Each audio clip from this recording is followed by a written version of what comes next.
They laughed at the homeless Navy SEAL guarding a condemned shack, until his dog uncovered a fortune hidden inside. The wind cut across the Bitterroot Mountains as Caleb Walker sat in his rusted truck, watching a shack everyone else had given up on. He had no money, no future, just a promise he didn't understand, and a dog who refused to leave that place alone. But the deeper he stayed, the more it felt like the shack wasn't empty. It was waiting. Comment 1 if you'd keep going, or 0 if you'd walk away, and tell me where you're watching from. The wind came down off the Bitterroot Mountains like it had something to prove. It rolled across the open land in long, cold waves, bending the dry grass flat and rattling the loose boards of the shack until they knocked against each other with a hollow, tired sound. Snow clung to the shaded side of the structure, packed into corners where the sun hadn't touched in weeks. The roof sagged under its own weight, patched in places with rusted metal sheets that had long ago given up trying to look like repairs. Most people didn't slow down when they passed it. Those who did usually laughed. "Man's guarding a pile of firewood," one ranch hand had said not long ago, leaning out of his truck window as he drove by. "Not even good firewood," his buddy added, shaking his head. The shack stood at the far edge of a narrow dirt road that branched off from the main highway and disappeared into the foothills. It had once been part of something, maybe a hunting outpost, maybe an old logging station, but whatever purpose it had served had been stripped away by time, weather, and neglect. The county had posted a condemnation notice on the front door years ago. The paper had faded to a pale ghost of itself, flapping weakly whenever the wind caught it. And still someone stayed. Parked 20 yards from the shack, angled just enough to block the worst of the wind, sat an aging pickup truck. The paint had long since dulled to a tired gray, and one of the side mirrors hung listlessly loose, held together with black tape. The engine ticked softly as it cooled, a faint rhythm that blended into the quiet. Inside, Caleb Walker sat behind the wheel. He didn't move much, not because he couldn't, but because stillness had become a habit. His hands rested loosely on his thighs, fingers scarred and rough, the kind of hands that had done too many things they couldn't forget. His beard had grown out uneven, streaked with early gray that didn't match his age. His eyes stayed on the shack, like he was waiting for it to do something, or say something. Beside him, in the passenger seat, Titan lifted his head. The German Shepherd was still, alert without tension, his ears forward, eyes fixed in the same direction as Caleb's. There was nothing restless about him. No pacing, no whining, just quiet attention, the kind that didn't waste energy unless it mattered. Caleb reached over and ran a hand along the dog's neck. "You see it too, huh?" he muttered. Titan didn't look at him. His focus didn't break. The wind shifted again, stronger this time, and the shack answered with another hollow creak. One of the boards along the side wall flexed inward for a split second before settling back into place. Caleb's eyes narrowed, just slightly, tracking the movement. Most people would have called it nothing. Old wood, weak structure, wind doing what wind does. But Caleb had spent too many years learning how to notice things other people missed. He leaned forward, resting his forearms on the steering wheel. From this distance, the shack didn't look like anything worth protecting. The siding was warped, the windows either broken or boarded up, and the door hung crooked in its frame. Snow had drifted up along the base, burying the lower boards in a white, uneven line. And yet, he stayed. Not because it made sense, because it didn't. A truck engine growled in the distance, breaking through the quiet. Caleb didn't turn his head. He didn't need to. The sound told him everything. Older model, heavy tires, someone used to these roads. The vehicle slowed as it approached, crunching over the frozen dirt. It came into view a moment later, a red pickup coated in mud and dust. It rolled past Caleb's truck, then eased to a stop just ahead of it. The driver's door opened. A man in his late 50s stepped out, pulling his jacket tighter against the cold. His boots hit the ground with a solid, familiar weight. He took one look at the shack, then another at Caleb sitting in the truck. "Still here, huh?" the man called out. Caleb didn't answer right away. Titan's ears twitched once, then settled again. After a few seconds, Caleb opened the door and stepped out into the wind. The cold hit him immediately, biting through the thin layers he wore, but he didn't react to it. He just shut the door behind him and walked a few steps forward. "Didn't move," he said simply. The man gave a short laugh, more disbelief than humor. "County says that thing's coming down sooner or later," he said, jerking his chin toward the shack. "You know that, right?" Caleb nodded. "Heard. And you're still sitting out here like it's worth something." Caleb's gaze drifted back to the shack. "It is." The man studied him for a moment, eyes narrowing slightly. There was no anger there. No real judgment either. Just confusion. The kind that came from looking at a situation that didn't fit into any normal category. "You planning to live in it?" he asked. "Maybe. That roof's about to give in. Walls ain't much better." Caleb shrugged. "I've seen worse." The man let out a breath through his nose, shaking his head. "People say you got it from a will," he said. "Some old buddy of yours." Caleb didn't respond.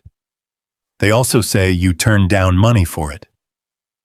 That got a reaction. Not much, but enough. Caleb's jaw tightened just slightly. "People say a lot of things," he said. The man held up his hands, backing off. "Fair enough. Just don't see the point. That's all." Caleb looked at him then. Really looked at him. The kind of look that made people shift their weight without realizing why. "Doesn't have to make sense to you," Caleb said quietly. The wind picked up again, whipping across the open ground. The man glanced at the shack one more time, then back at Caleb. "Suit yourself," he muttered. "Just don't freeze out here trying to prove something." Caleb didn't answer. The man climbed back into his truck, slammed the door, and drove off, leaving a trail of dust and snow swirling behind him. Silence settled in again, the kind that pressed in from all sides.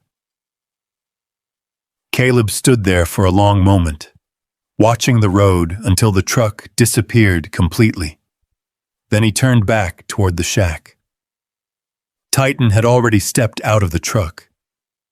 He moved ahead without waiting, paws crunching softly over the frozen ground. He didn't run, didn't hesitate. Just walked straight toward the structure, like he'd done it 100 times before. Caleb followed. Step by step, the shack grew larger in front of them. The details became clearer. The cracks in the wood, the warped edges of the door, the way one section of the wall seemed slightly off from the rest. Titan slowed as they got closer. Then he stopped, right in front of the side wall. His body stiffened, not in fear, but in focus. His head tilted just slightly, nose lifting as he pulled in a long, steady breath. Caleb watched him. Didn't say a word. Titan stepped closer, pressed his shoulder lightly against the wood, and stayed there. The wind howled across the mountains, rattling the boards again, but Titan didn't move. Caleb's eyes followed the line of the wall. There was nothing obvious, nothing broken, nothing out of place, at least not in a way that anyone else would notice. But Titan wasn't guessing. He never guessed. Caleb took one step closer, then another. He reached out and placed his hand against the same section of wood Titan was touching. Cold, solid, and for just a moment, barely there, something felt off. Not wrong, just not right. Caleb frowned slightly, his fingers pressing a little harder against the surface. Behind him, the mountains stood silent, watching. And for the first time since he'd arrived, the shack didn't feel like a mistake. It felt like a question. And Titan was already waiting for the answer. Caleb kept his hand against the wall a moment longer, pressing his palm flat against the cold wood. The wind shifted again, cutting across his back, but he barely noticed it. His focus stayed on that one spot, the place Titan had chosen without hesitation. Nothing happened. No sound, no movement, no sign that anything behind the boards had shifted or responded. After a few seconds, Caleb pulled his hand back. "Yeah," he muttered under his breath. "We'll see." Titan didn't move.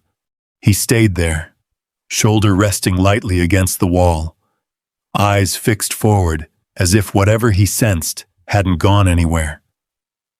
Caleb watched him for another second, then turned away, heading back toward the truck. "Come on," he said quietly. Titan hesitated, just a fraction of a second, then followed. The sun was already dropping behind the mountains, dragging the temperature down with it. The light turned thin and gray, flattening the landscape into something colder, quieter.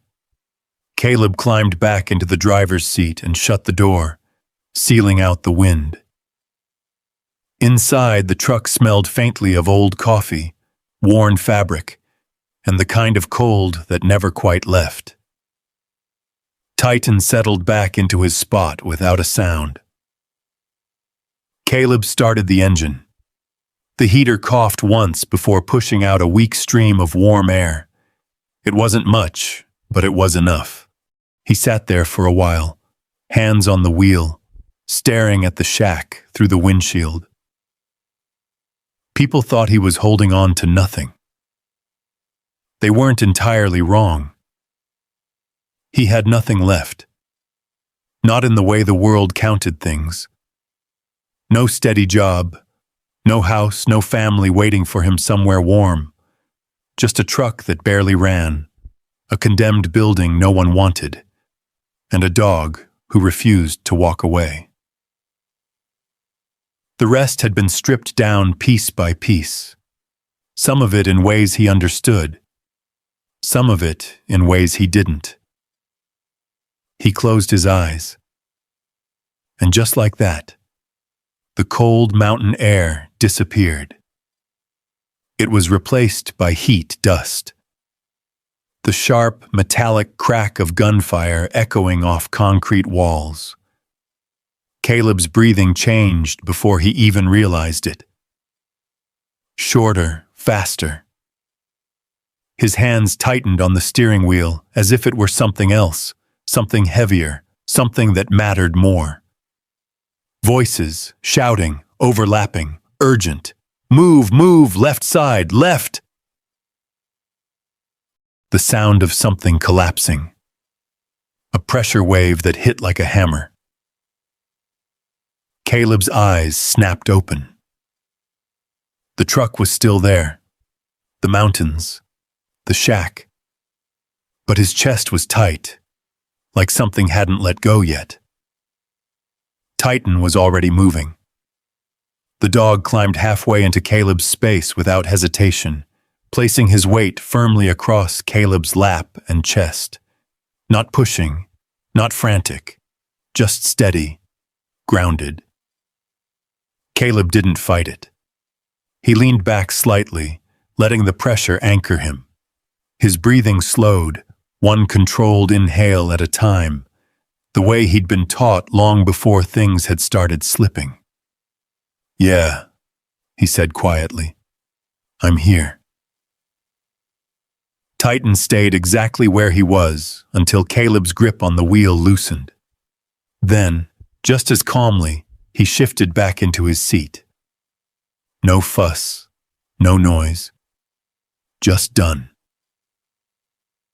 Caleb stared out the windshield again. The shack hadn't moved, still leaning, still quiet, still waiting. He exhaled slowly and reached into the glove compartment. The folded piece of paper inside was worn soft at the edges, creased so many times it barely held its shape anymore. He unfolded it carefully. The handwriting was rough, blocky, unmistakable. A man who didn't waste words. Don't abandon this place. Trust Titan. That was it. No explanation. No context. Just a command.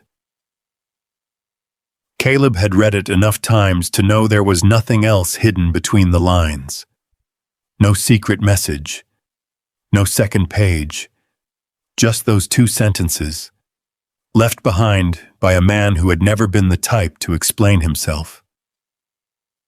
"Real helpful," Caleb muttered. He folded the paper again and slid it back into the glove box. The man who'd written it, Marcus Hale, had been the closest thing Caleb had to family after everything went sideways.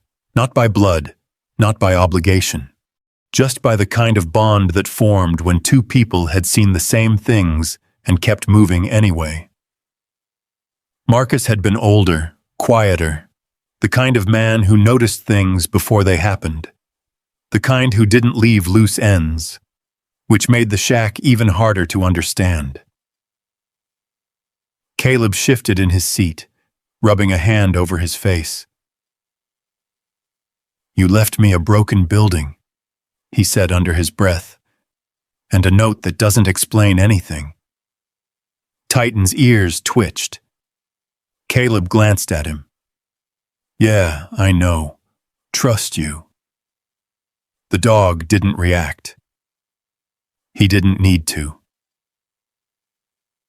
Caleb looked back at the shack one more time, his eyes tracing the outline of the wall Titan had chosen. The memory of how the wood had felt under his hand lingered in his mind. Not soft, not rotten, just different. He started the truck moving slowly, easing it into a better position against the wind. The tires crunched over the frozen ground, stopping a little closer this time, as if distance mattered. The engine idled. The light outside continued to fade. Caleb leaned his head back against the seat. "You ever think maybe we're wrong?" he asked quietly. Titan didn't look at him, didn't move, just kept watching the shack. Caleb followed his gaze again. Most people saw a structure that needed to be torn down. A hazard. A mistake. He'd seen plenty of things like it before. Abandoned buildings, forgotten places. But those places never came with instructions. They didn't come with someone you trusted enough to follow without understanding.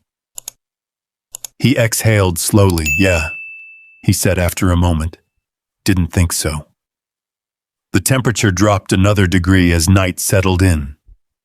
The sky darkened, the first stars barely visible through the thin cloud cover. The wind softened just enough to make the silence noticeable again. Caleb reached over and turned off the engine. The sudden quiet pressed in around them. No hum, no vibration, just the sound of the mountains breathing in the distance. He sat there for a while, not moving, letting the stillness settle into his bones. Titan shifted once, then rested his head against the door, eyes still open. Watching. Always watching. Caleb followed his line of sight one last time. The shack stood exactly where it had been all day. Unchanged. Unmoved. And yet, something about it had shifted. Not outside. Inside him. It wasn't just a place anymore. It was a problem. And Caleb Walker had spent his entire life solving problems no one else wanted to touch. He reached for the door handle. "All right," he said quietly. "We'll take a look tomorrow." Titan's ears lifted slightly. That was all the answer he needed. Outside, the wind picked up again, brushing across the walls of the shack with a low, hollow sound. This time, Caleb didn't hear it as decay. He heard it as something else, something unfinished. The sound of the wind against the shack stayed with Caleb long after the engine went quiet. It wasn't just noise anymore. It had a rhythm to it, uneven, hollow in places, like air passing through something that wasn't sealed the way it should be. He lay back in the driver's seat, jacket pulled tight around him, but sleep didn't come easy. It never did. The cold crept in first, slipping through the cracks in the truck's frame, settling into the seats, the floorboards, his bones. Titan shifted once, curling tighter, but his eyes stayed open longer than usual. Watching. Always watching. Caleb closed his eyes anyway, and the dark came fast. This time it wasn't gunfire. It was silence, the kind that followed something loud enough to change everything. He stood in it again, dust in the air, the faint smell of smoke, the echo of something collapsing somewhere behind him. He turned, searching, but there was no one there. Walker. The voice came from nowhere, or everywhere. He tried to move, but his legs didn't respond the way they should have.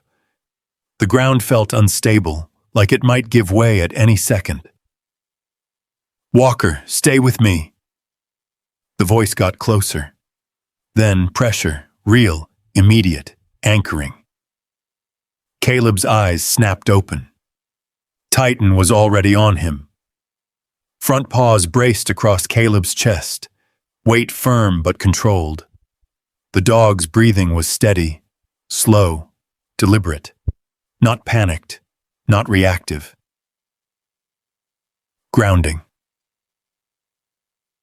Caleb's heart pounded hard enough to hurt. His hands clenched into fists, then slowly, carefully, loosened. "I'm here," he said, more to himself than anything else. Titan didn't move. He stayed exactly where he was until Caleb's breathing evened out, until the tension drained from his shoulders and the tremor in his hands settled into something manageable. Only then did the dog step back. No praise needed, no command given. Just understanding. Caleb sat up slowly, rubbing a hand over his face. The inside of the truck felt smaller than it had before, the air thicker, harder to move through. He looked out at the shack. Still there. Still waiting. Titan turned toward it again. That same focus. That same quiet insistence. Caleb followed his gaze, jaw tightening slightly. "Yeah," he muttered. "I know." He opened the truck door. The cold hit harder this time, sharper, like the night had teeth. The ground crunched under his boots as he stepped out, pulling his jacket tighter around him. Titan moved ahead immediately, straight to the shack. No hesitation. Caleb didn't call him back. Didn't need to. He grabbed a flashlight from the back seat and followed. The beam cut through the darkness in a narrow cone, catching dust, broken boards, the faded outline of the condemnation notice still hanging from the door. It flapped once as the wind shifted, the sound thin and papery. Caleb stepped onto the warped porch. The wood groaned under his weight, but held. Barely. Titan didn't go to the door. He went to the side wall, the same spot. He stood there again, nose low, breathing in slow, deliberate pulls. Then he pressed his shoulder against the boards, just like before. Caleb moved closer, raising the flashlight. Up close, the wall looked like everything else. Aged, weather-beaten, uneven. But now that he was looking for it, he saw what he'd missed before. A faint line, not a crack. A seam. It ran vertical, just slightly off from the rest of the boards. The spacing wasn't quite right. The grain didn't match exactly. It was subtle. Easy to miss. Unless you were looking for it. Caleb reached out again, placing his hand against the wood. This time he pressed harder, testing it. The surface didn't give. But beneath it, there it was again. That hollow suggestion, not loud, not obvious, but real. Titan shifted his weight, pressing into the same spot. Caleb glanced at him. "You been sitting on this the whole time?" he asked quietly. Titan didn't answer. Didn't need to. Caleb exhaled slowly and stepped back. For a moment, he just stood there, staring at the wall, the beam of the flashlight steady in his hand. The wind pushed against the shack again, and the boards rattled in response. Most of the structure sounded loose, weak. But not this section. This part held. Different. Caleb lowered the flashlight slightly, thinking. Then footsteps, gravel crunching behind him. He turned sharply, the light snapping toward the sound. A figure stepped into the edge of the beam, hands raised slightly. "Easy," a voice said. "It's just me." Caleb lowered the light just enough to recognize her. Maggie Reed. She pulled her coat tighter around herself as she stepped closer, the wind tugging at her hair. "Didn't mean to spook you," she added. "You didn't," Caleb said, though his posture hadn't fully relaxed. She glanced at Titan, then at the wall, then back at Caleb. "Figured I'd find you out here," she said. Caleb didn't ask how. People in small towns noticed things. "Couldn't sleep?" she asked. Something like that. Her eyes moved to Titan again.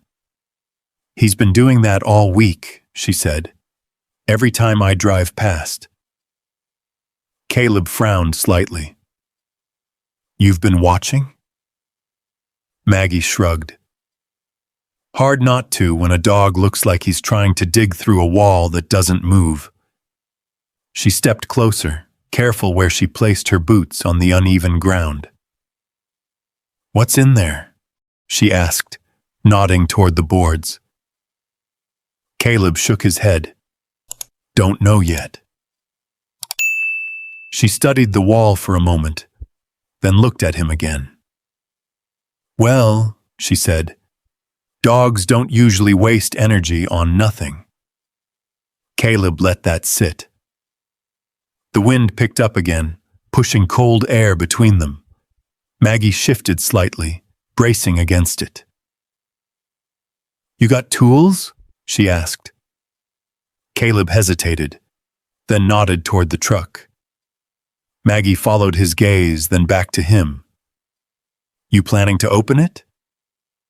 Caleb looked at the wall, at the seam.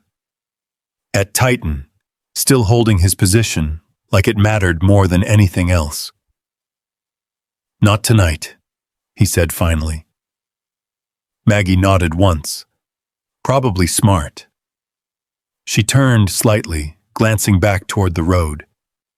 Storm's supposed to get worse, she added. You staying out here? Caleb didn't answer right away.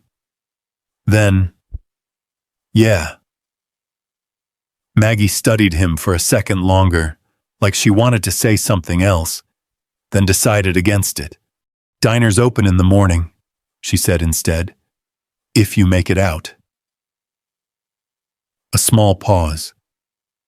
And bring him, she added, nodding toward Titan. He's earned breakfast. Caleb almost smiled. Almost. I'll think about it. Maggie gave a short nod and turned back toward her truck, her figure fading into the dark as the wind swallowed the sound of her steps. Caleb stood there a moment longer. Then he turned back to the wall. Titan hadn't moved. Not an inch. Caleb stepped up beside him, placing his hand against the seam one more time. All right, he said quietly. Tomorrow. The wind pushed against the shack again, stronger this time, and somewhere inside the structure, something shifted. Not enough to see, but enough to hear. A faint, hollow echo, like something behind the wall had just answered back. Caleb didn't move. The sound had been subtle, so subtle most people would have dismissed it as the wind working its way through loose boards. But he'd spent too many years in places where small sounds meant big things. He knew the difference. Titan knew it too. The dog's posture shifted just slightly. Weight forward, ears locked, eyes fixed. Not alarmed, not aggressive. Certain. Caleb lowered the flashlight beam, letting the darkness settle back around them. He stood there for another long moment, listening. Nothing else came. Just the wind. Just the quiet. Finally, he stepped back. Tomorrow, he said again, quieter this time. Titan didn't argue. He simply stayed where he was until Caleb turned toward the truck. Then, after one last look at the wall, he followed. The storm hit before dawn. It came in hard from the west, dragging a wall of snow across the mountains and down into the valley. By the time Caleb woke, the truck rocked gently under the pressure of the wind, and the world outside had been swallowed in white. He blinked awake fast. Not panicked, just trained. For a second, he didn't remember where he was. Then the cold reminded him. Titan was already awake, sitting upright, watching. Caleb pushed himself up, wincing slightly as stiffness worked its way through his shoulders. The inside of the truck had dropped in temperature overnight. His breath fogged faintly in front of him. Yeah, he muttered. We're not staying in here. Titan shifted immediately. Agreement. Caleb opened the door. The wind slammed into it, forcing him to brace for a second before stepping out. Snow whipped across the ground in sharp bursts, stinging his face, cutting visibility down to a few yards at most. The shack was barely visible through it. A dark shape in a white storm. He grabbed his pack from the back seat. Tools, a tarp, whatever he had left that might be useful, and motioned forward. "Let's go." Titan moved ahead, lowering his body slightly against the wind, cutting a straight path toward the structure. Caleb followed. Each step crunched deep into fresh snow, the ground uneven beneath him. The cold hit harder out here, unblocked, unfiltered. It pressed through his boots, his jacket, everything. By the time they reached the shack, his fingers had already started to numb. The porch groaned as he stepped onto it, but it held. Barely. The door hung crooked in its frame, just like before. Caleb shoved it open with his shoulder, forcing it inward against resistance. Inside, the air was colder than he expected, but still better than outside. Still enough. He shut the door behind them, pushing it tight until the wind dropped to a dull, distant roar. Snow dusted in through the cracks, settling along the floorboards in thin lines. Titan moved immediately. Not toward the center of the room, not toward the back, straight to the wall. Again. Same spot. Same focus. Caleb set his pack down slowly, taking in the space around him. The shack was worse from the inside. The roof sagged in two places, one section patched badly with metal that rattled under the pressure of the storm. The floor dipped unevenly toward one corner, and the boards creaked with every step. But the frame, the bones held. Old timber. Dense. Stronger than it looked. Caleb walked the perimeter slowly, eyes tracking every detail the way they had been trained to. He checked corners, joints, load points. It shouldn't still be standing. But it was. He stopped again at the wall. Titan didn't move. Caleb crouched down this time, bringing the flashlight closer. The beam traced the seam again, more clearly now that he knew where to look. It wasn't accidental. This had been built, deliberately. He reached into his pack and pulled out a small pry bar. The metal felt cold in his hand, heavier than it should have been. He hesitated, just for a second, then shook his head slightly. Not yet. Titan let out a low breath. Not frustration, just patience. Caleb stood up, scanning the rest of the room. "Roof first," he said. "Survival. Then answers." The storm didn't let up. By mid-morning, the wind had driven snow into every gap in the shack, piling it along the walls and under the door. Caleb worked anyway. He climbed up onto the interior beams, testing each step before shifting his weight. The sagging section of roof needed reinforcement fast, or it would collapse under the accumulation. He moved with precision. Measured. Each action deliberate. Old habits didn't fade. They just changed purpose.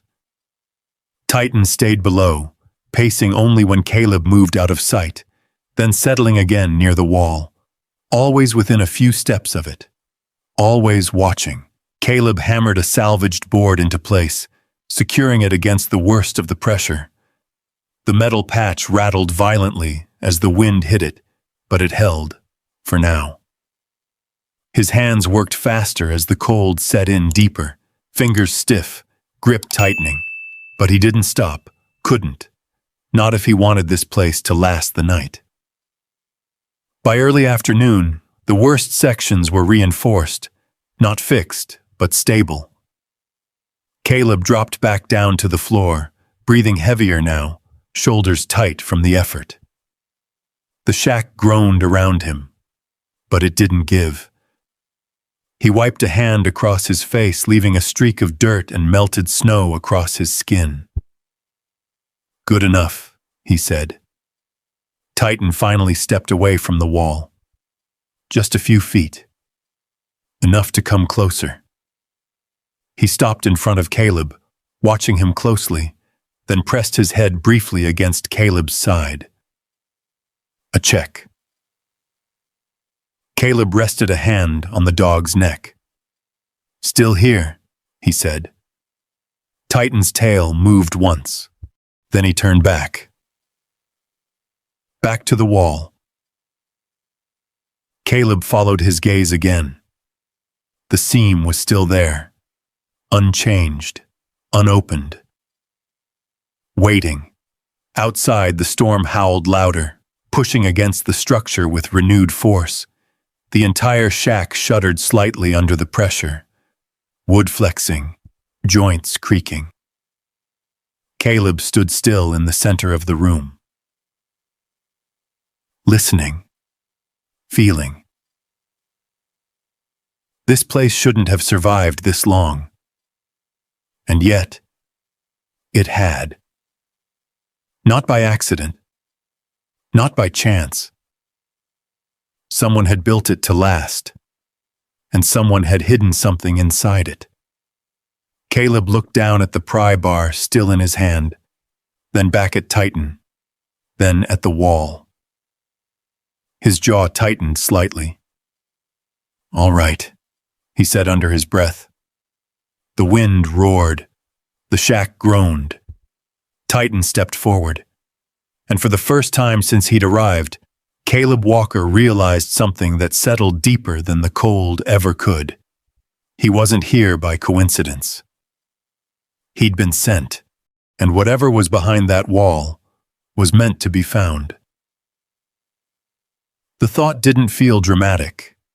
It felt simple, like something that had been sitting in the back of his mind the entire time, waiting for him to stop resisting it. Caleb tightened his grip on the pry bar. Titan was already in position. The dog stood square in front of the seam, body still, eyes locked. Not excited, not impatient. Certain. The storm slammed into the shack again, rattling the roof hard enough to make the beams groan. Snow forced its way through the cracks in thin streams, scattering across the warped floorboards. Caleb stepped forward. "All right," he said quietly. "Let's see what you've been trying to show me." He slid the flat end of the pry bar into the seam.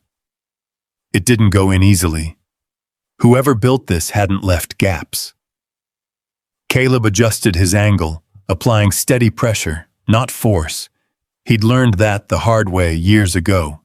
Force broke things you might need intact. Pressure revealed them. The wood resisted. Then, a faint shift. Not loud, but enough. Titan's ears lifted slightly. Caleb paused, listening. Nothing else moved. He pressed again. The pry bar slipped deeper this time, just enough to catch. Caleb leaned into it. The wood creaked. A long, low sound that didn't belong to decay. It belonged to something sealed. Titan took a half step back. Not fear. Space. Caleb exhaled slowly and pulled. The seam widened by a fraction. Dust shook loose from the boards, drifting into the beam of the flashlight. The air inside the shack changed. Subtle, but noticeable. Drier. Older. Caleb froze. His breathing slowed. Something in his chest tightened, not from the cold this time, from memory. The smell. It wasn't the same, but it was close enough. Dust, wood, closed space. His vision flickered. The shack disappeared. Concrete walls closed in. The sound of the storm twisted into something else. Distant shouting, metal tearing, the deep, concussive thump of something hitting too close.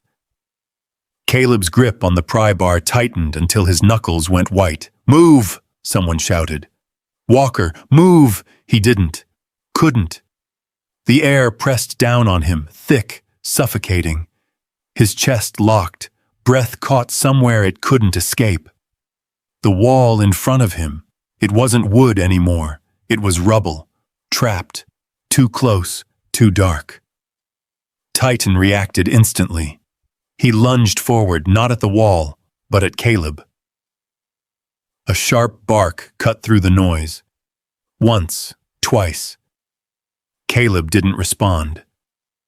Titan pushed harder, front paws hitting Caleb's chest, forcing him backward. The impact knocked the pry bar loose from Caleb's hand, sending it clattering across the floor. Still nothing. Caleb's eyes were open, but he wasn't there. Titan shifted tactics.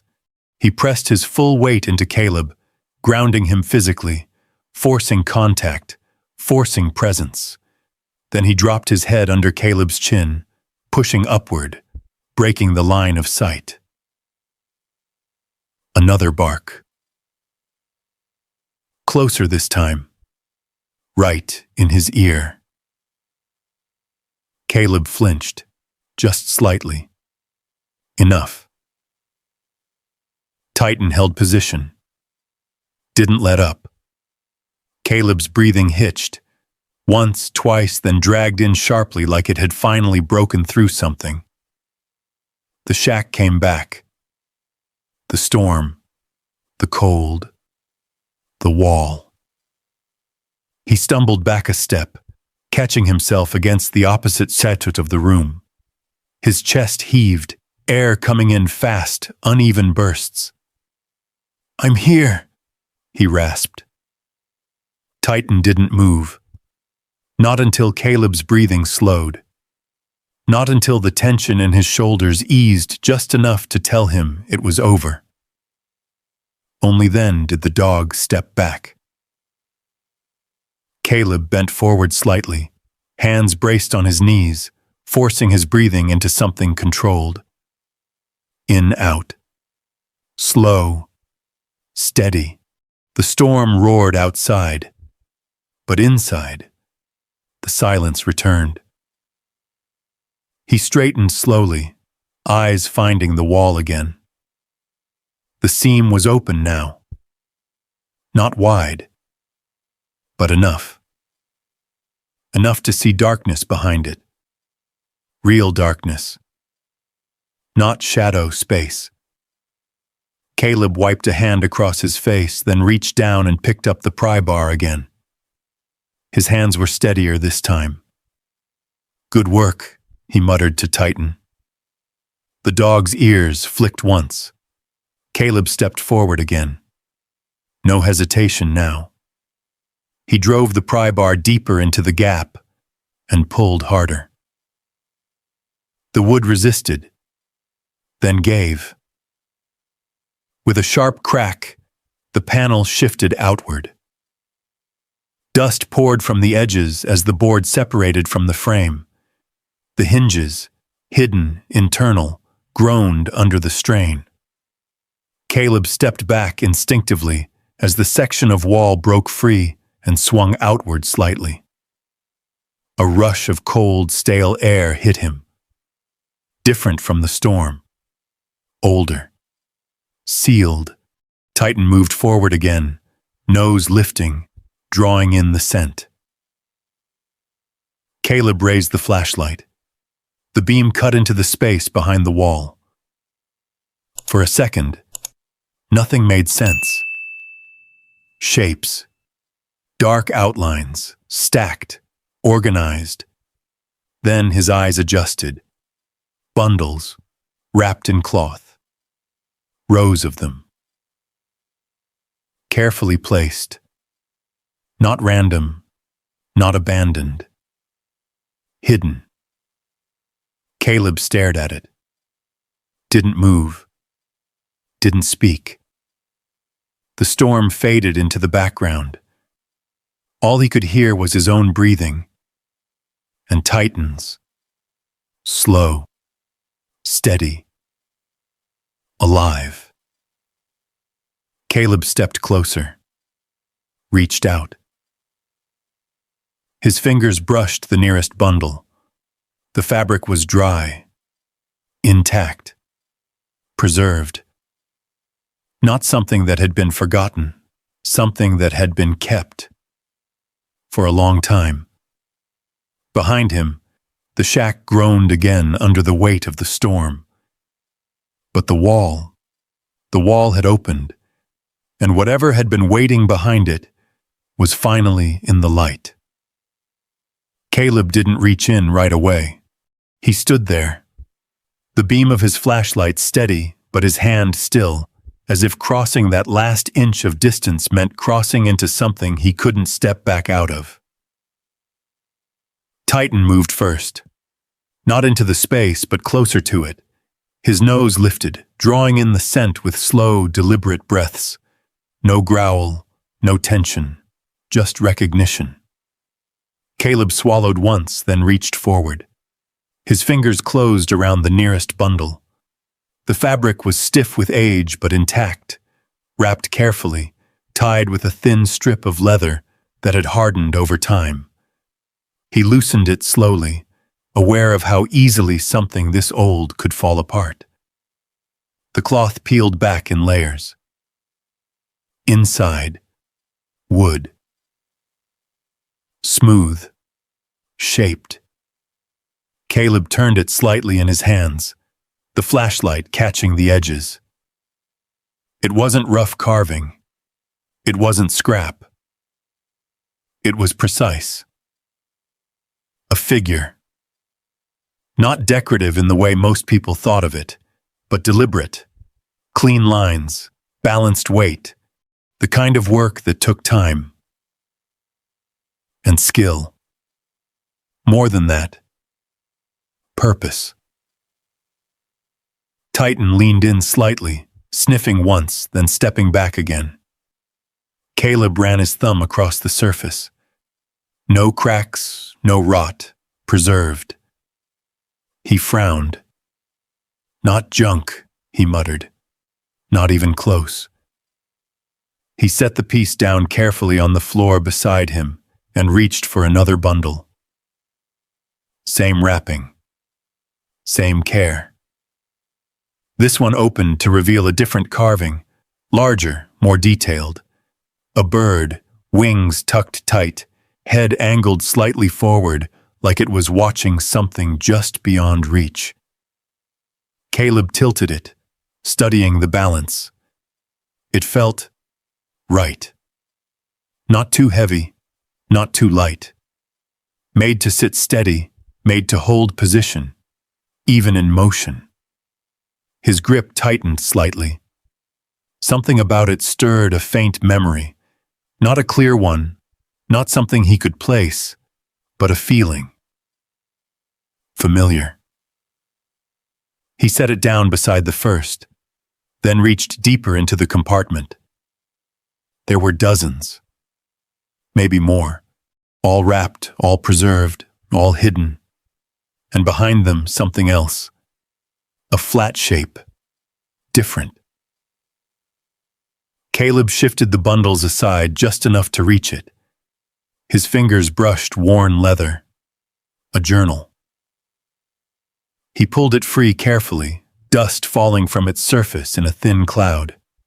The cover was cracked, edges softened with time, but the binding held. Titan sat down beside him. Close. Watching.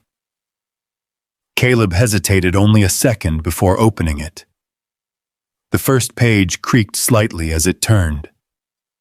The handwriting inside was rough. Blocky. Not neat, but controlled. A man who had learned to write later than he should have. A man who didn't waste ink. At the top of the page, a name. Elias Boone. Caleb's brow furrowed. He flipped to the next page. More writing. Dates. Entries. Short at first, then longer. He sat down slowly on the cold floor, the storm still hammering against the shack, but distant now, muted behind the weight of what he was holding. Titan lowered himself beside him, body angled slightly toward the open wall, but attention split between Caleb and the space behind the boards.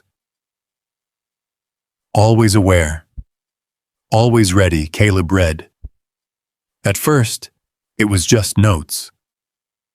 Work, observations, wood types, measurements, balance adjustments. The kind of detail someone wrote down when they didn't trust memory alone. Then, the tone shifted. The entries changed.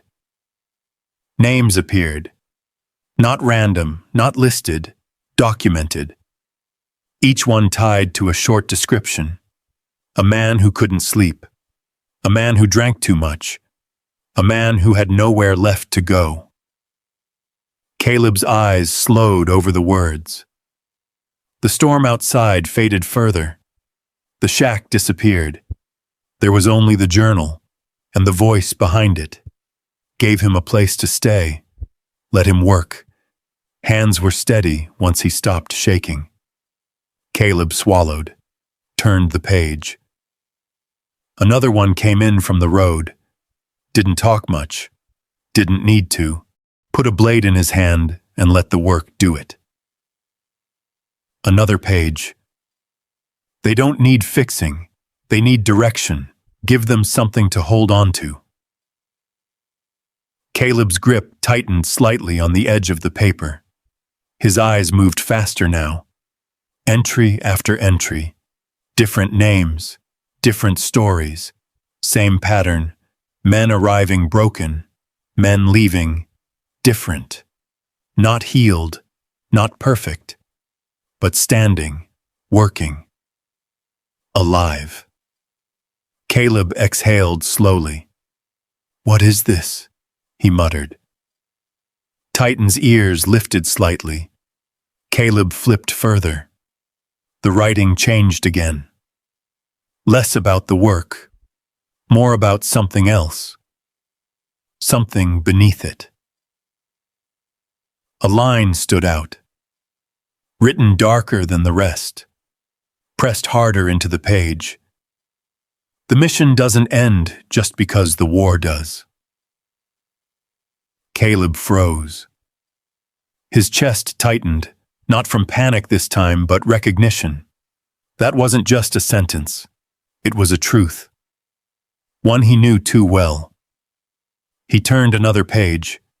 More names. More entries. Then one stopped him. He didn't read it all at once. His eyes caught the name first, and everything else slowed. He leaned closer to the page, the light trembling slightly in his hand. "No," he said under his breath. But it was. There was no mistake. The letters were clear. The name was unmistakable. Captain Daniel Reeves. Caleb's vision narrowed. The room tilted slightly. He blinked hard, forcing it back into focus. Read the line again. Reeves came through here before he went back out. Said he wasn't finished yet. Gave him a place to sit. Let him stay quiet. That was enough. Caleb's hand shook once, just once, then steadied.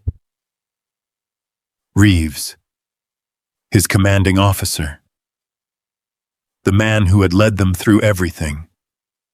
The man who, Caleb closed his eyes for a second, then opened them again. Titan shifted closer, pressing lightly against his side. Grounding. Always grounding. Caleb let out a slow breath. "How?" he whispered. The journal didn't answer. But it didn't need to. The connection was there. Real. Undeniable. This place, this shack, it hadn't been random. Marcus hadn't left it to him by accident. Caleb looked around the room again.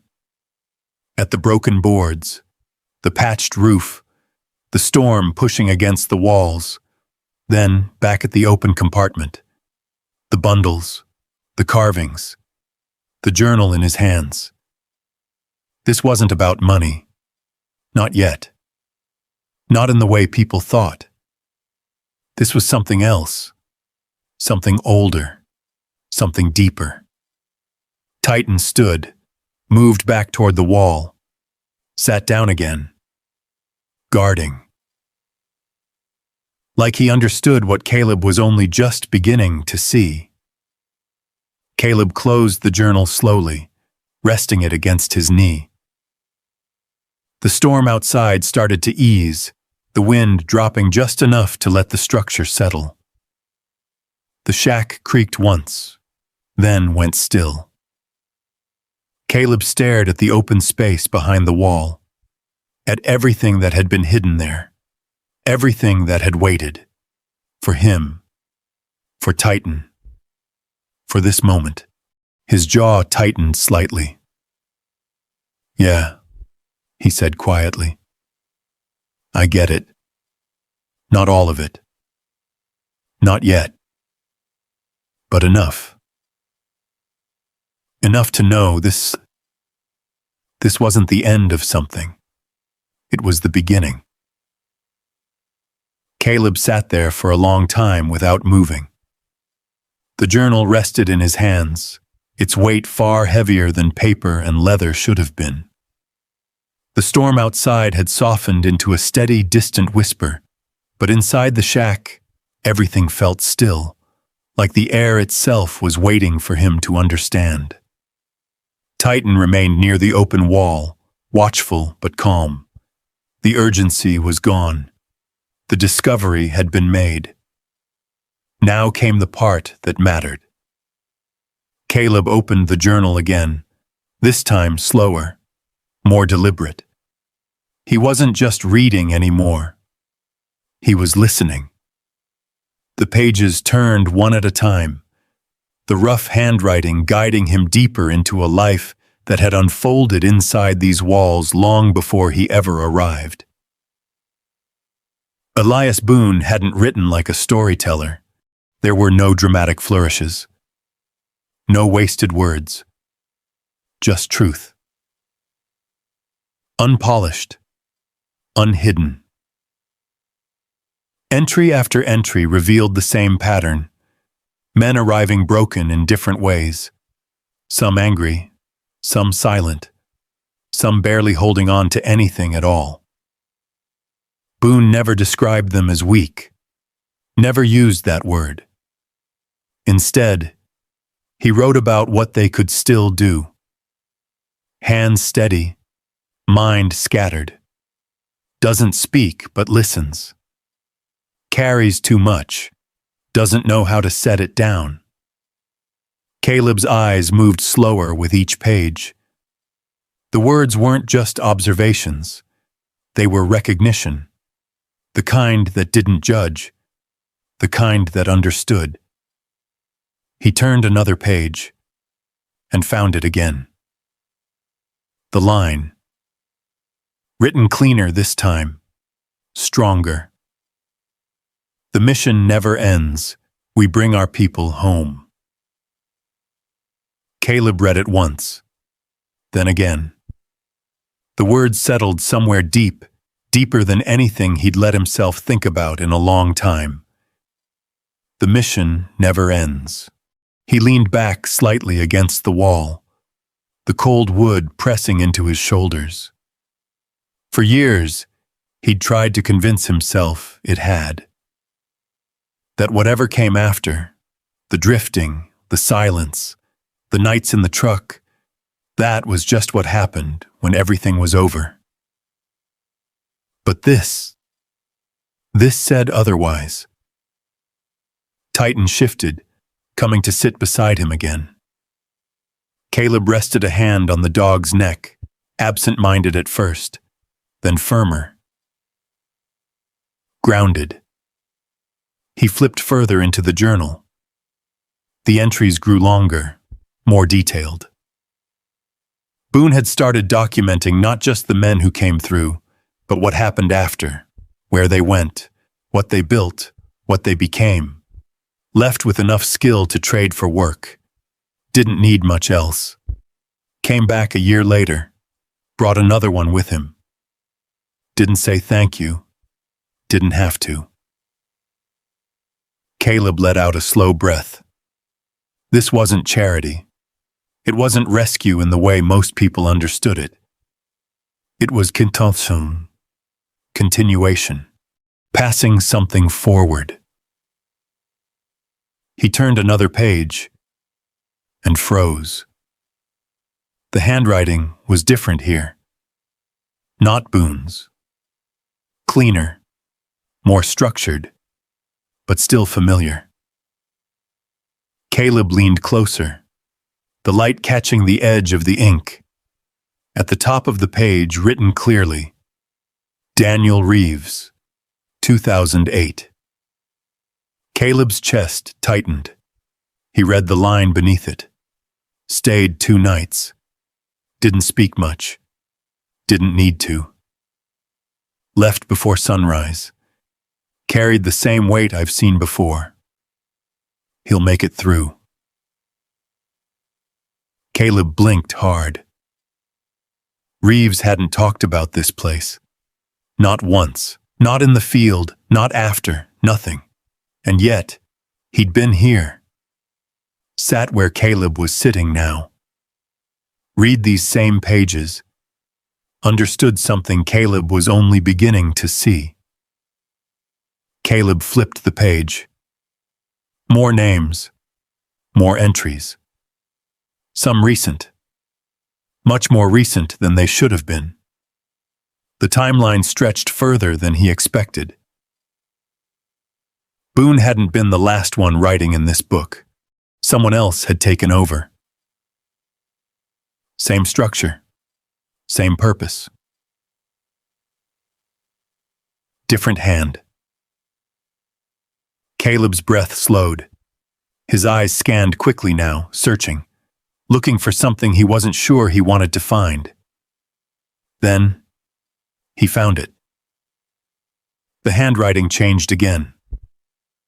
Blockier. Less practiced, but unmistakable. At the top of the page, Marcus Hale, 2016. Caleb's grip tightened around the journal. He read the line below. Place still stands, still holds, not done yet. Caleb's jaw clenched. Marcus. The man who'd left him the shack. The man who'd written the note. He'd been here. Not just once. More entries followed. Short. Direct. Fixed the roof enough to last. Sealed the east wall. Needs to stay that way. If he comes, he'll understand. Caleb exhaled sharply through his nose. If he comes, he repeated quietly. Titan looked up at him. Caleb shook his head once, trying to clear it. Marcus hadn't just left him a property. He'd left him a role, a responsibility. Caleb turned back a few pages, scanning faster now. The pattern was undeniable. Boone started it. Others carried it. Reeves passed through it. Marcus protected it. And now Caleb sat here, holding it. He looked around the shack again. Really looked this time. Not at the damage, not at the decay, at the structure, the layout, the placement of the workbench against the far wall, the open space in the center, the way the hidden compartment had been built into the strongest section of the frame. This wasn't just a building. It was a system. Designed, used, maintained, for a purpose. Titan stood suddenly. Caleb's head snapped toward him. The dog moved toward the open wall again, but not to the bundles this time, to the empty space behind them. He stepped inside slightly, nose working, then turned back toward Caleb. Not urgent, not alarmed, but deliberate. Caleb stood slowly, joints stiff from the cold and from sitting too long. "What is it?" he asked quietly. Titan held his gaze, then looked back into the compartment. Caleb stepped closer. The flashlight beam followed. He leaned in slightly, angling the light deeper. At first, he saw nothing new, just the same shelves, the same structure. Then something caught the edge of the light. Farther back, almost hidden. A smaller section. Another layer. Caleb's brow furrowed. "Of course there is," he muttered. Titan stepped back to give him space. Caleb reached in again, shifting the bundles just enough to access the rear section. His fingers brushed something solid. Metal. Cold. Different from everything else. He pulled it free. A small box. Locked. Caleb stared at it for a second, then looked back at the journal in his other hand. Marcus's entry echoed in his mind. If he comes, he'll understand. Caleb exhaled slowly. "Yeah," he said under his breath. "I'm starting to." The storm outside had nearly passed now. The wind softened. The shack stood quiet. And inside it, something old, something deliberate, had just revealed another layer. Not an ending. Not even close. Just another step deeper into something Caleb Walker hadn't been ready for. Until now.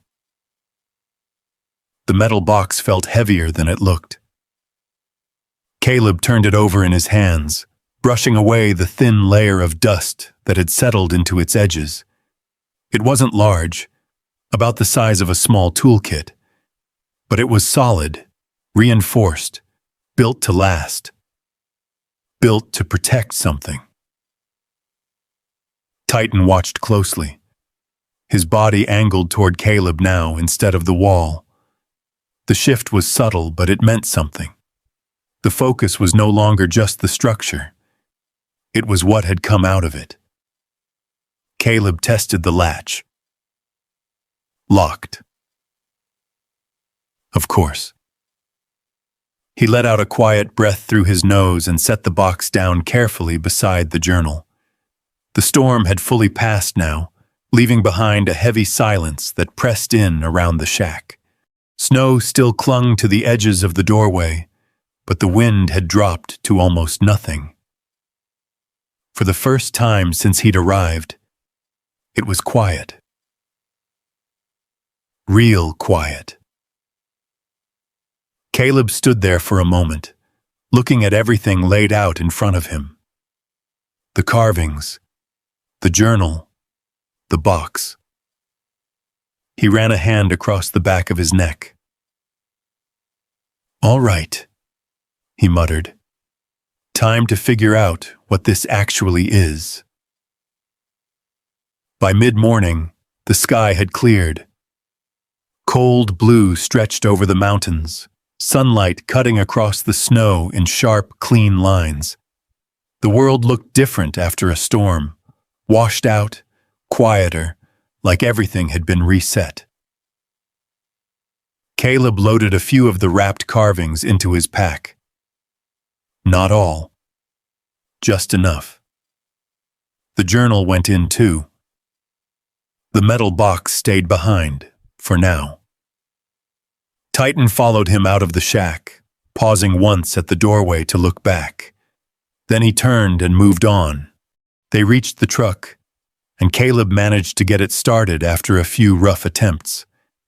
The engine sputtered, coughed, then finally settled into a weak idle. "Don't die on me now," he said under his breath. The truck didn't answer, but it held. The drive into town was slow. The road hadn't been cleared yet, and patches of ice forced Caleb to take it steady. The mountains stretched out around them, silent and wide, the kind of landscape that made a man feel small if he let it. Caleb didn't. He kept his focus forward. On the road. On the next step. The diner came into view just past the edge of town. A low, weathered building with a faded sign that read, "Reed's Diner." Smoke drifted lazily from the chimney, and a few trucks were parked out front, their tires packed with snow and mud. Caleb pulled in and killed the engine. Titan stepped out first, stretching slightly before settling at Caleb's side. As they walked toward the door, the bell above it jingled softly when Caleb pushed it open. Warmth hit him immediately. So did the smell. Coffee, grease, something fried and familiar. The low hum of conversation filled the space, but it dipped slightly when Caleb stepped inside. Not silence, just awareness. People knew him. Or thought they did. Maggie Reed stood behind the counter, wiping down a surface that didn't need it. She looked up, saw him, and gave a small nod. "You made it," she said. "Looks like it." Her eyes dropped briefly to Titan, then back to Caleb. "He looks like he's been working," she added. "He has." Maggie gestured toward a booth near the window. "Sit. I'll bring coffee." Caleb didn't argue. He slid into the seat, Titan settling on the floor beside him, close enough that their legs touched. The warmth started to sink in slowly. Caleb reached into his pack and pulled out one of the wrapped carvings. He set it on the table carefully. Maggie returned a moment later with 2 mugs, one for Caleb, one she set down near Titan without comment. She saw the bundle, paused. "What's that?" she asked. Caleb didn't answer right away. Instead, he unwrapped it. Slow, deliberate. The cloth fell away to reveal the carving underneath. The same bird. Balanced. Still. Maggie leaned in slightly, her expression shifting. "That's..." she started, then stopped. "Where did you get that?" Caleb held her gaze. "In the wall." She blinked once. "In the shack?" He nodded. Maggie straightened slowly, her eyes moving from the carving to Caleb, then to Titan. "That's not just some decoration," she said quietly. "I didn't think it was." She wiped her hands on a towel, thinking, then glanced toward the back of the diner. "You need to talk to someone," she said. "Yeah?" "Yeah." She nodded toward the door. "Arthur Langford." Caleb frowned slightly. Who's that? Old guy. Runs a shop on the edge of town. Collects things like that. She pointed at the carving. Real things. Caleb looked back down at it. What's it worth? He asked. Maggie didn't answer immediately. Instead, she leaned closer, lowering her voice. Enough that you don't leave it sitting around where anyone can see it. Caleb's jaw tightened slightly. That was answer enough. Arthur Langford's shop sat just off the main road, tucked between a hardware store and a closed-down pharmacy. The sign above the door was simple. Langford Antiques. The inside smelled like old wood and paper. Dust floated in the sunlight that filtered through the front windows, settling on shelves lined with objects that had outlived their original purpose. Arthur Langford stood behind a glass counter, hunched slightly over something small in his hands. He didn't look up when Caleb entered. "Shop's open," he said. "If you're looking, look. If you're buying, we'll talk." Caleb stepped forward and set the wrapped carving on the counter. Arthur glanced up, saw the bundle, then Caleb, then Titan. His eyes lingered on the dog for a second longer than expected, then dropped to the cloth. "Go on," he said quietly. Caleb unwrapped it. Arthur didn't move at first. Then, slowly, he set down what he'd been holding and leaned closer. His expression changed, subtly, but completely. "Where," he said very carefully, "did you get this?" "In a wall," Caleb said, "out by the Bitterroots." Arthur's hand hovered just above the carving, not touching it yet. "May I?" he asked. Caleb nodded. Arthur picked it up like it might break if handled wrong. He turned it once, then again. His breathing slowed. "Good balance," he murmured. "Weight's right. Lines are clean." He flipped it over, paused, then froze. His eyes locked onto the underside. "There it is," he whispered. Caleb leaned forward slightly. Arthur didn't look up. "Mark," he said. "Burned in. Small. Easy to miss." He tilted the carving just enough for Caleb to see. A faint symbol, carved into the wood. Caleb frowned. "What does it mean?" Arthur finally looked up. His expression wasn't excitement. It wasn't surprise. It was something else. Something heavier. "It means," Arthur said slowly, "that you didn't find something valuable." He set the carving down carefully. "You found something people have been looking for." Caleb's jaw tightened. "How valuable?" Arthur let out a quiet breath, then said it plainly. "Hundreds of thousands," he said. Caleb didn't react. Not outwardly. But Titan shifted slightly at his side, sensing the change in him. Arthur leaned closer. "And if there's more where that came from," he added. He didn't finish the sentence. He didn't need to. Caleb sat back slightly, the weight of it settling in. The shack, the wall, the journal. It wasn't just history. It wasn't just purpose. It was something the world would notice. Something the wrong people would notice. Arthur's voice dropped. "Who else knows?" he asked. Caleb shook his head. "Just me." Arthur nodded once. "Keep it that way," he said. Caleb glanced down at the carving again, then at Titan. The dog's eyes were steady, unshaken, calm, the same way he'd been at the wall. Caleb exhaled slowly. "Yeah," he said.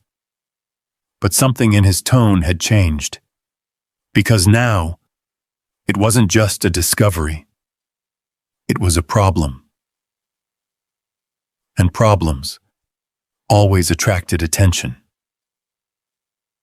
Caleb felt it before he saw it, that shift in the air. The way a place changed when something unfamiliar entered it, something that didn't belong, but acted like it did. Arthur Langford noticed it too. He stopped mid-motion, eyes drifting past Caleb's shoulder toward the front window of the shop. Caleb didn't turn right away. He didn't need to. The low hum of an engine outside was enough. Not a truck, not something worn down by years of use, something smoother, heavier, controlled. Arthur exhaled quietly. "Too late," he muttered. Caleb's eyes narrowed slightly. Then he turned. Outside, parked at the curb like it owned the street, was a black SUV, clean, polished, the kind of vehicle that didn't come this far into a small town without a reason. The driver's door opened. A man stepped out. Mid-40s, maybe. Well-dressed, even in the cold. Not overdressed, just enough to show he didn't belong to the same world as everyone else on that street. Caleb watched him approach. Measured steps. No rush, no hesitation. Titan shifted at Caleb's side, not aggressive, but alert.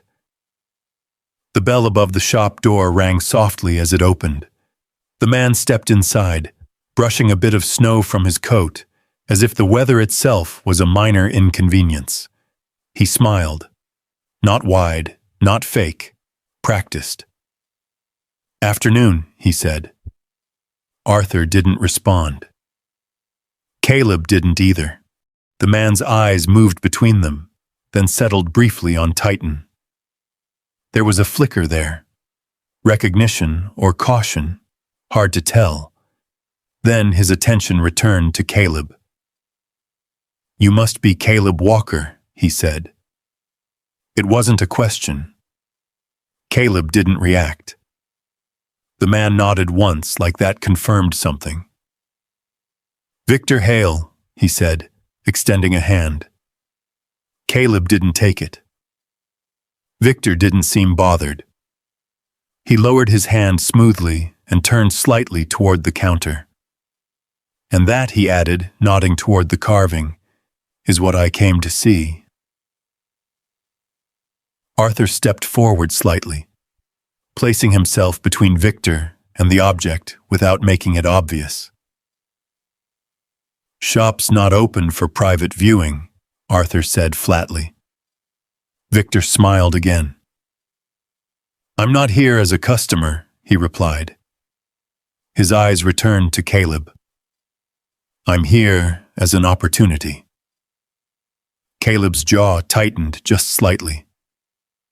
"I'm not looking," he said. Victor tilted his head. "Everyone's looking," he said. "They just don't always know for what." He stepped closer, but not too close. Careful. Measured.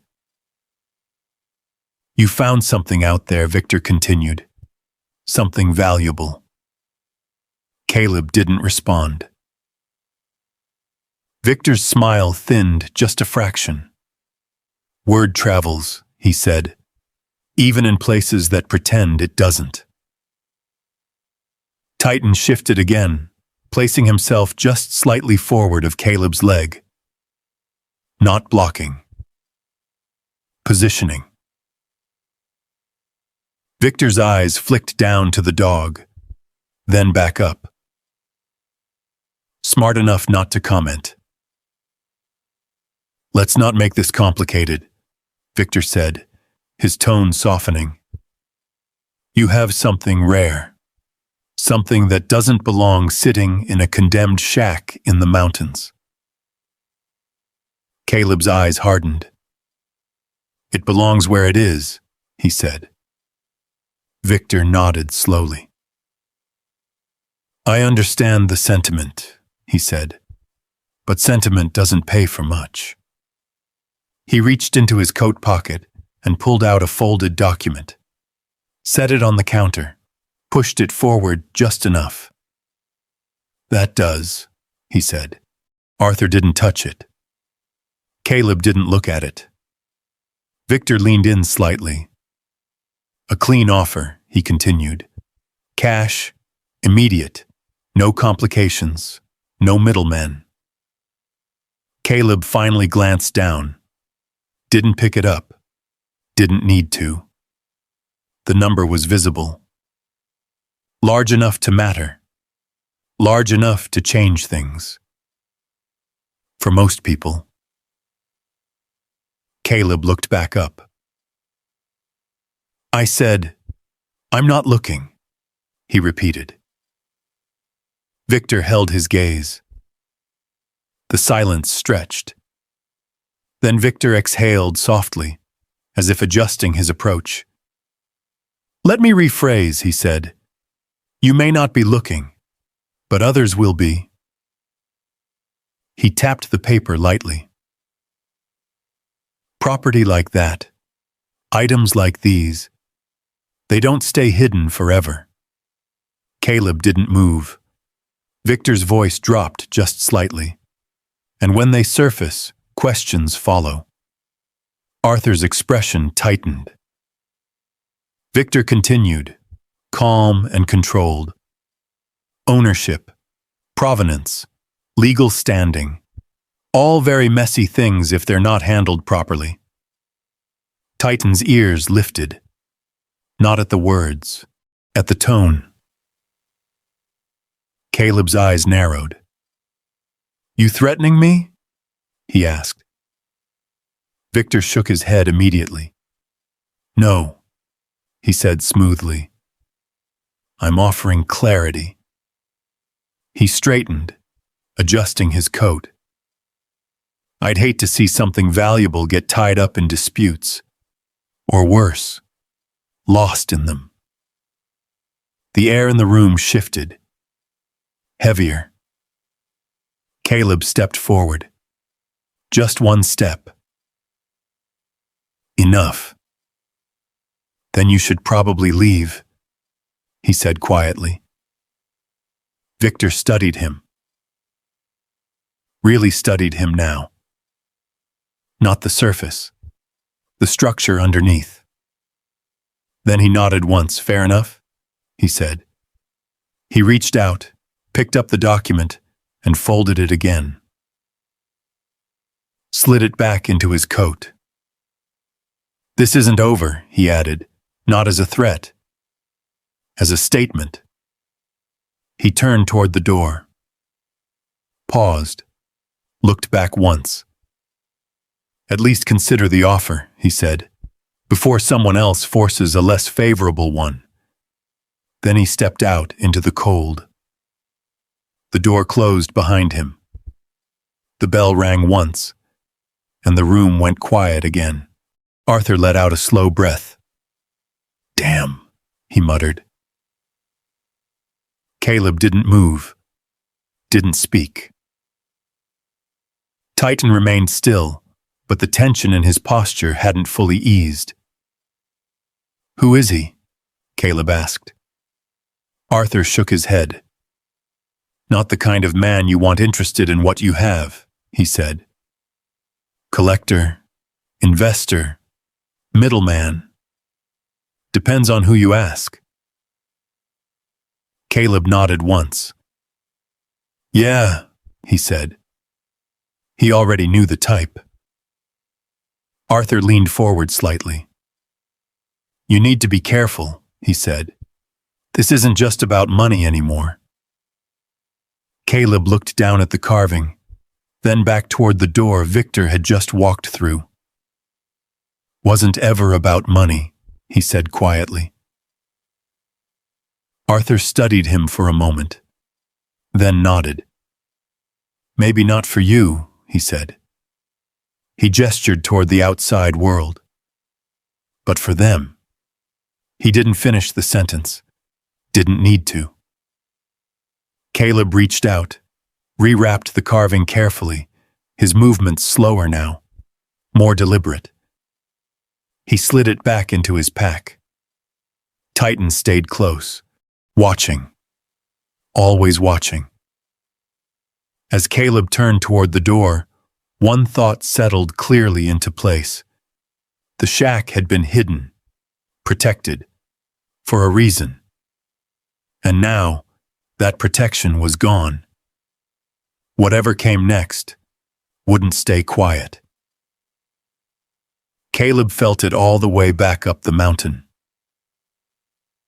The road twisted through the bitterroots, narrow and half-buried under packed snow, but his hands stayed steady on the wheel, not relaxed, not calm, just controlled, the way they used to be. Titan sat upright in the passenger seat, ears forward, watching the road, the trees, the spaces between them. Every now and then he'd glance at Caleb, not checking, not worried, just present. Grounded. By the time the shack came into view, the light had already started to fade. The sky turned that pale, steel blue color that came just before dark in the mountains. Caleb cut the engine. Silence settled in. But it wasn't the same silence as before. This one carried weight. He stepped out of the truck slowly, scanning the area without making it obvious. The shack stood the same as he'd left it. Snow drifted along the base of the walls. The roof held. Nothing looked disturbed. But something felt off. Titan moved ahead of him, nose low, tracking. Caleb followed. The door creaked open the same way it always did. Inside, everything was still in place. The wall, the opened compartment, the bundles, the box, untouched. But Titan didn't relax. He moved along the perimeter of the room, checking corners, pausing near the window, then returning to Caleb's side. Caleb exhaled slowly. "Yeah," he murmured. "I feel it too." He closed the door behind him. Locked it. Not that it would stop anyone determined, but it was something. The letter came 2 days later, not delivered. Left. Slipped under the door sometime during the night. Caleb found it in the morning when he stepped out to check the perimeter. Plain envelope. No stamp. No return address. Just his name. Typed. He stared at it for a long moment before picking it up. Titan stood close, watching. Caleb opened it carefully. Inside, legal paper. Official. Cold. He read it once, then again. Each word landed heavier than the last. Notice of claim. Disputed ownership. Estate review. Caleb's jaw tightened. The document stated that the property and all items discovered within it were subject to review due to previously unaccounted assets connected to the original owner's estate. The name at the top caught his eye. Not Marcus. Not anyone he recognized, but connected. distant family. People who had never set foot here. People who hadn't cared. Until now. Caleb folded the paper slowly, looked out across the snow-covered land. The mountains didn't react. They never did. But something in him shifted. Not anger. Not yet. Something colder. More precise.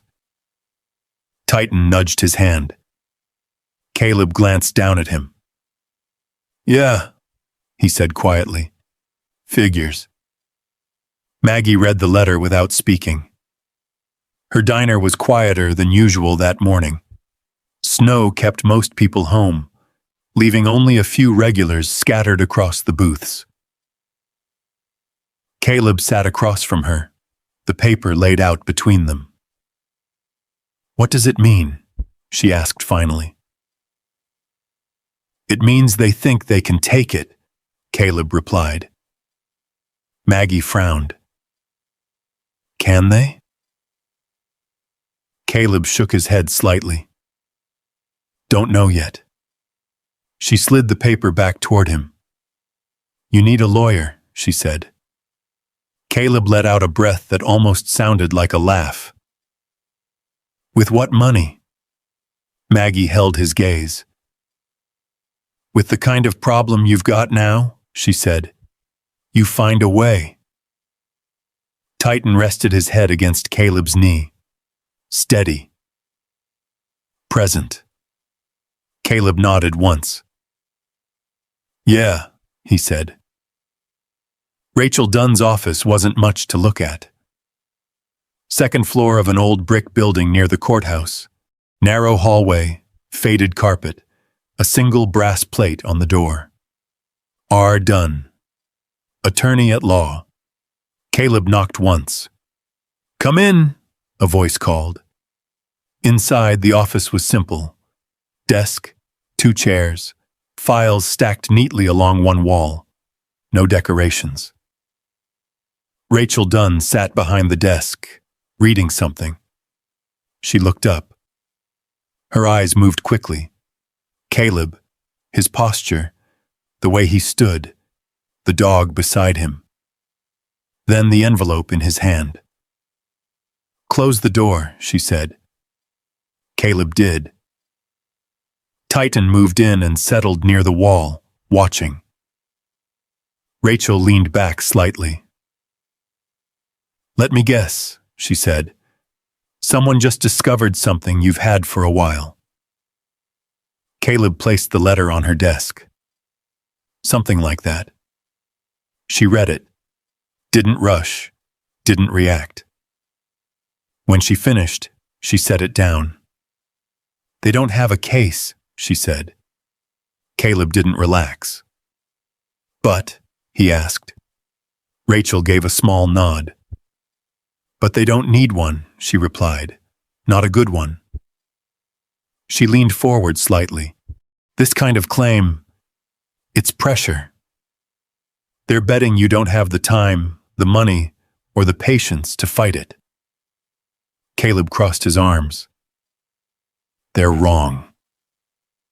Rachel's eyes sharpened slightly. "I figured you'd say that." She reached for a file behind her, flipping it open. "Who left you the property?" "Marcus Hale," Caleb said. Rachel nodded. "Military?" she asked. "Yeah." She made a note. "Did he leave a will?" "Yes." "Do you have it?" Caleb paused, then nodded slowly. "At the shack." Rachel leaned back again. "Good," she said, "because if there's anything in there that covers known and unknown assets, we can shut this down fast." Caleb's mind flashed back to the journal, to Marcus's entries, to the way everything had been planned. "Yeah," he said quietly. "There might be." Rachel studied him for a second, then nodded. "Bring me everything," she said. "The will, any documents, anything you found out there." She tapped the letter. "And don't talk to anyone else about it." Caleb thought of Victor Hale, of the SUV, of the offer. "Too late," he said. Rachel didn't look surprised. "They always show up early," she said, trying to get ahead of the paperwork. She closed the file. "Let me handle the rest." The break-in happened 3 nights later. Not loud, not obvious, professional. Caleb woke before it happened, not because of noise, because of Titan. The dog was already standing, still, alert. Caleb's eyes opened slowly. The room was dark, cold. But something was wrong. He reached instinctively toward the side of his sleeping bag. Nothing there. No weapon. Not anymore. Titan let out a low growl. Barely audible. But enough. Caleb moved quietly, rising to a crouch. His breathing slowed. Focused. Outside, a faint crunch. Snow. Weight shifting. Caleb's jaw tightened. He moved toward the door, staying low. Titan stayed close. Another sound. Closer. Someone testing the handle. Caleb didn't move. Didn't react. Then, the handle turned. Slow. Careful. The door pushed inward, just slightly. Enough. Titan exploded forward, not barking, not loud, fast. The figure outside jerked back, startled, slipping slightly on the snow. A flashlight beam swung wildly, cutting through the darkness. "Move!" a voice hissed. More than one. Caleb surged forward, slamming the door shut with force, locking it in one motion. Titan stood in front of it, body rigid, teeth bared. Silence. Then footsteps. Retreating. Quick. Within seconds. Gone. Caleb stood there, breathing hard. Not panicked, not frozen, focused, alive. Titan turned his head slightly, checking him. Caleb reached down, gripping the dog's collar briefly. "You good?" he asked. Titan didn't move. Didn't need to. Caleb exhaled slowly. "They're not done," he said. And neither was he. The cold settled deeper into the shack after that night. Not just the temperature, the feeling. Caleb didn't sleep again until morning. He sat against the wall, back straight, eyes open, watching the door as the sky slowly lightened through the cracked window. Titan stayed awake with him, shifting only when needed, always aware, always tracking the space around them. When the sun finally broke over the ridge, it didn't feel like relief. It felt like clarity. Caleb stood, joints stiff but steady. "Time to move," he said quietly. Titan rose with him. Rachel Dunn didn't look surprised when Caleb walked into her office that morning. She took one look at his face, then at Titan, then at the folder in his hand. "They came early, didn't they?" she asked. Caleb set the documents down. "They tried," he said. Rachel nodded once, like that confirmed something she already knew. "Sit," she said. Caleb did. Titan settled beside him, closer than usual. Rachel opened the folder and began sorting through the papers Caleb had brought. Marcus Hale's will, the additional statement, the documents from the shack. Her movements were precise. controlled, professional. But there was something else there too.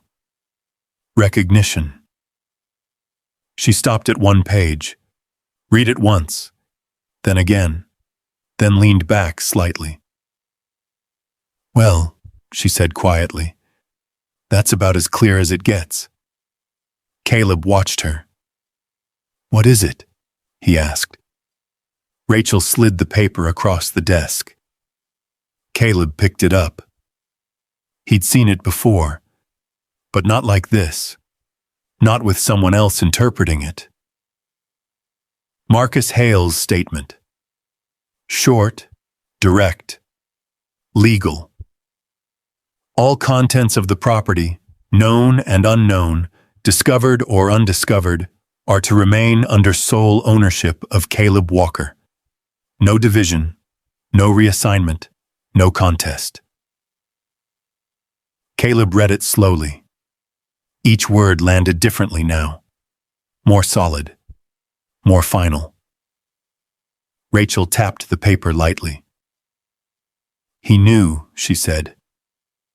Caleb didn't respond. Rachel leaned forward. "This isn't standard language," she continued. "This is intentional, specific. He expected someone to try exactly what they're trying now." Caleb looked up. "Can they still fight it?" Rachel shook her head. "They can try," she said, "but they won't win." She closed the folder. "And once this goes to court, it won't just shut them down. It'll shut down anyone else thinking about stepping in." Caleb nodded slowly. "Good," he said. The courthouse sat at the edge of town, old stone and wide steps worn smooth from years of use, the kind of place where things didn't move fast. But when they moved, they mattered. Caleb stood outside for a moment before going in, not hesitating. Just measuring. Titan stood beside him, steady as ever. Caleb reached down, resting a hand briefly on the dog's head. Then he walked inside. The hearing didn't take long. It wasn't dramatic. No raised voices, no sudden revelations. Just facts, clean, unavoidable. Rachel presented the documents, explained the language, outlined the timeline. The opposing side, two distant relatives represented by a lawyer who looked like he already knew how this would end, made their argument. Something about fairness, about shared inheritance, about undisclosed value. The judge listened, calm, unmoved. Then she asked one question. Was the property legally transferred to Mr. Walker? Yes, Rachel answered. Were the contents known at the time of transfer? No. Does the document explicitly address unknown contents? Rachel slid the statement forward. It does. The judge read it. Once. Then again. The room stayed quiet. Caleb didn't look at anyone else. Didn't need to. He already knew. The judge set the paper down. The language is clear, she said. No hesitation, no doubt. The claim is dismissed. That was it. No gavel slam. No dramatic pause. Just a decision. Final. Caleb exhaled slowly. Not relief. Not yet. Something quieter. More controlled. Outside, the air felt different. Not lighter. Just settled. Rachel stepped beside him. It's over, she said. Caleb nodded once. Yeah. She glanced down at Titan. Good dog, she added. Titan didn't react, didn't need to. Rachel turned back to Caleb. "They won't come back through the courts," she said. "And after today, most of the others won't try anything direct either." Caleb looked out toward the mountains. "Most?" he asked. Rachel gave a small, knowing look. "There's always someone," she said. Caleb nodded. He understood that. Better than most. Victor Hale didn't come back. Not in person. But word traveled. Offers came. Calls. Messages. People who had suddenly heard something and wanted to talk. Caleb ignored them all. The shack stayed quiet. Protected. Watched. The break-in attempts stopped. Or at least, they didn't try again openly. Titan healed from a shallow cut he'd taken during that night. Caleb cleaned it himself, careful, steady, the same way he handled everything. The dog didn't complain, didn't slow down. Still watched the walls, still tracked the perimeter, still stayed close, always close. One evening, Caleb stood outside the shack, looking at it as the sun dropped behind the ridgeline.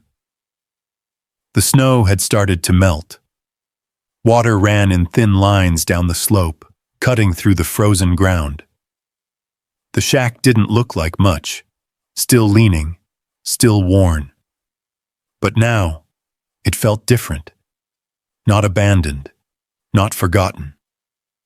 Claimed. Caleb crossed his arms, taking it in. Titan sat beside him, calm, present. For the first time since this had started, there was no immediate threat.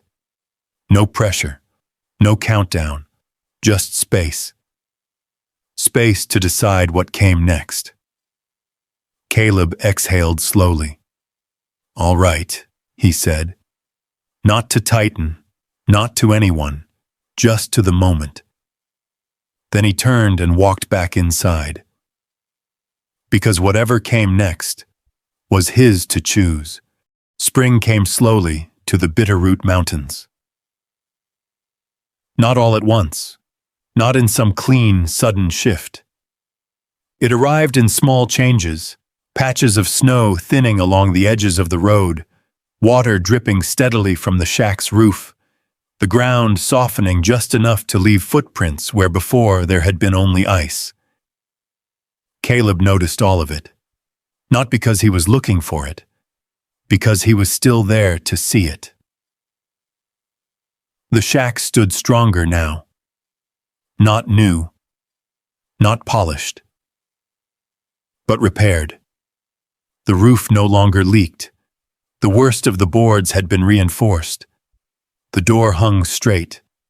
The wind still found its way through the cracks, but it didn't own the place anymore. Caleb worked every day. Not like before. Not just surviving. Building. Piece by piece. Titan stayed with him through all of it. Always within reach. Always watching.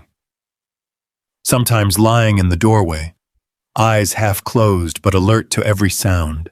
Sometimes moving the perimeter, checking the tree line, the slope, the road. Still doing the job. Just a different kind now. The carvings left slowly. Not all of them, never all. Caleb didn't rush the process. Rachel helped him set up the right channels, people who understood what these pieces were, where they came from, what they meant. Collectors, museums, places that didn't just see dollar signs. Each piece that left was handled carefully, documented, respected.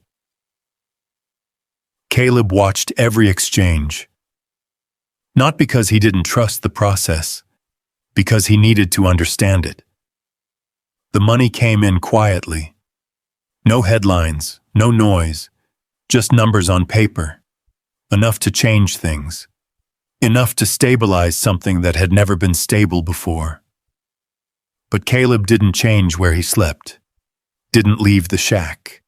Didn't trade the truck. The money wasn't the point. It never had been. The journal never left. It stayed on the workbench, right where it belonged. Caleb read it often. Not all at once anymore. A few pages at a time, letting the words settle, letting them connect. He began to understand something deeper than what was written. It wasn't just a record.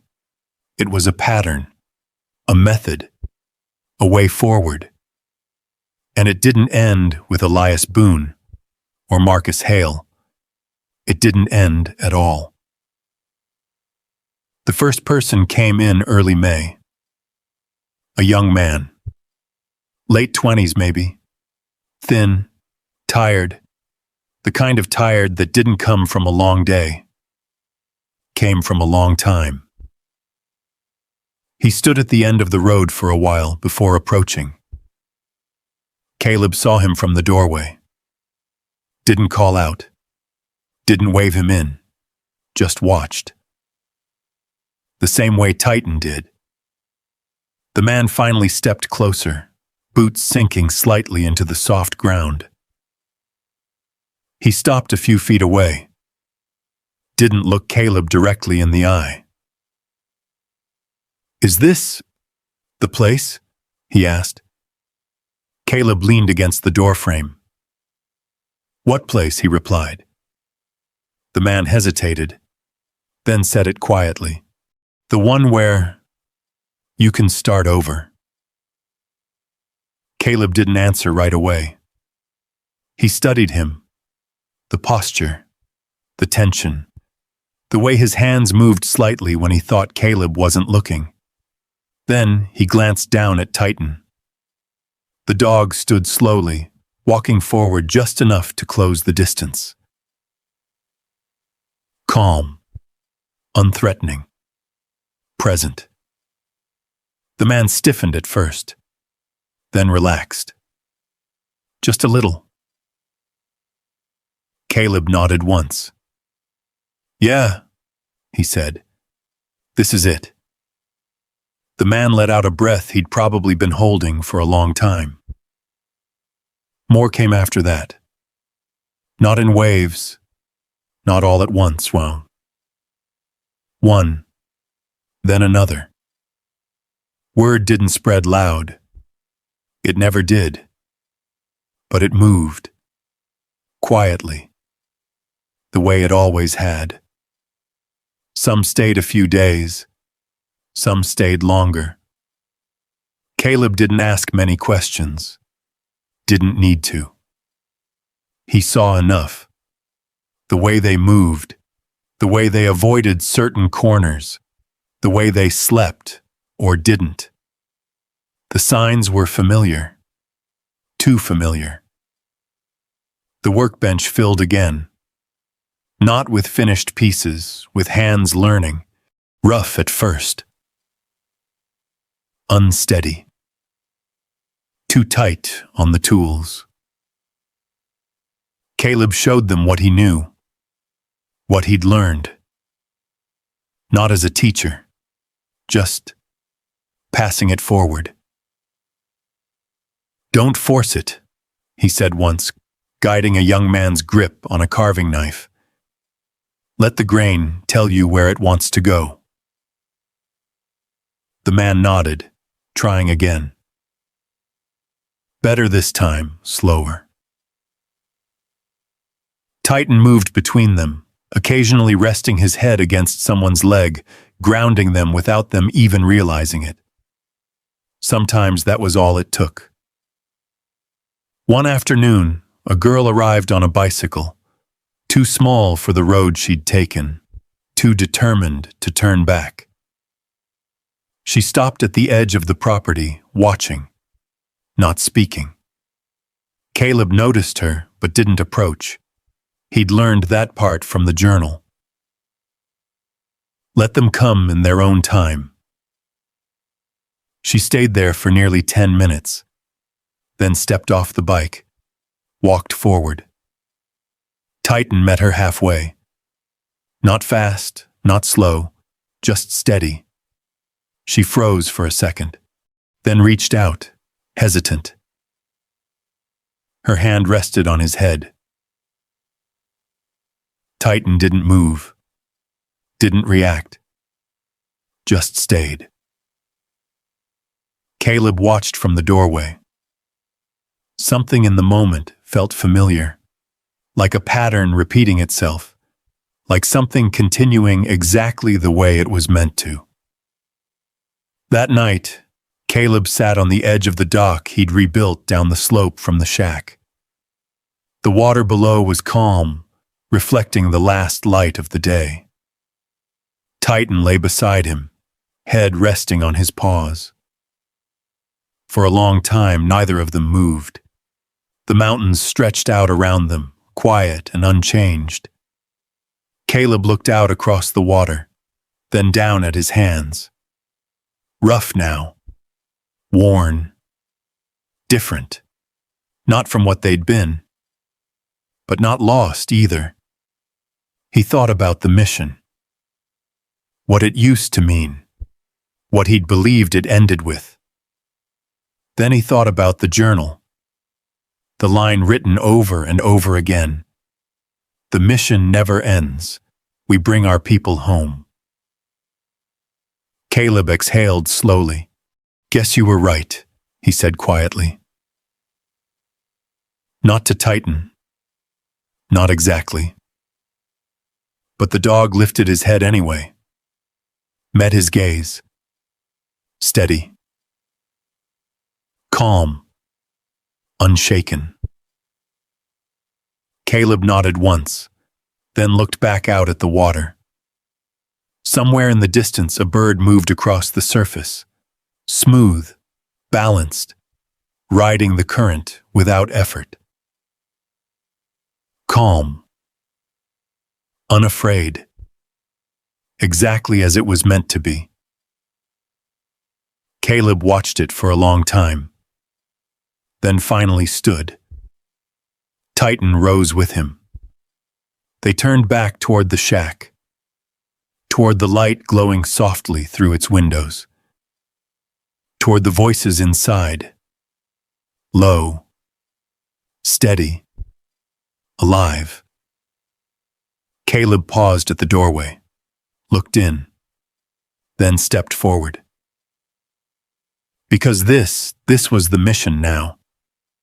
And this time, he wasn't leaving anyone behind. If you believe a man should stand his ground when it matters, type yes in the comments and tell us where you're watching from tonight. Out here, dignity isn't loud, it's steady. If stories like this mean something to you, go ahead and subscribe. There's more real ones waiting down the road.